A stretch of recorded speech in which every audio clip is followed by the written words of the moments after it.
জীবনে চলার পথ অনেক বড়, তাই যারা এখন কাউকে হারিয়ে ডিপ্রেশনে চলে গিয়েছো কিংবা জীবনে আলাদা কিছু করবে এরকম সিদ্ধান্ত নিয়েছো, তাদের জন্য এই গল্পটা।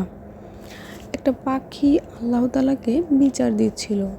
সে বলতেছিল, হে আল্লাহ তাআলা, আমি তো অনেক কষ্টে আমার এই ঘরটা বানিয়েছিলাম, তুমি কেন তুফান দিয়ে তা ভেঙে দিলে?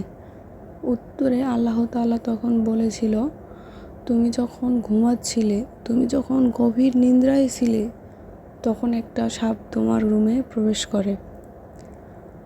সে তোমাকে খাওয়ার জন্য আসে, এই জন্য আমি তুফান দিয়ে ঘরটা ভেঙে দিয়েছিলাম। তখন পাখিটি বলল, নিশ্চয়ই আপনি উত্তম পরিকল্পনাকারী। তাই যখন তোমাদের জীবন থেকে কেউ হারিয়ে যাবে, তোমরা নিরাশ হইও না, আল্লাহ তাআলাকে স্মরণ করো। নিশ্চয়ই তিনি উত্তম তোমার জন্য কাউকে রেখেছে।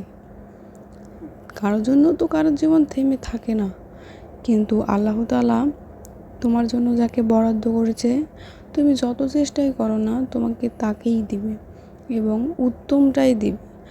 আল্লাহ তাআলা তোমাকে কখনো খারাপ জিনিস দিয়ে হতাশ করবেন না, বরং তুমি হতাশ কিংবা নিরাশ হইও না।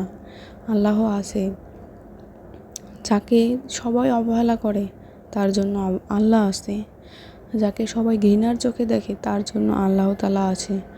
আল্লাহ তাআলা তোমাকে সব থেকে উত্তম যেটা, সেটা দেবে। আর আরেকটা কথা মনে রাখবা, জীবনে টাকা ইনকাম করতে শিখবা। তোমার টাকা ইনকাম যত থাকবে, মানুষ তোমাকে ততটাই মূল্য দিবে। মূল্য পেতে হলে টাকা ইনকাম করতে হবে, না হলে মূর্খ লোকদের কাছ থেকেও জ্ঞানমূলক বক্তব্য শুনতে হবে।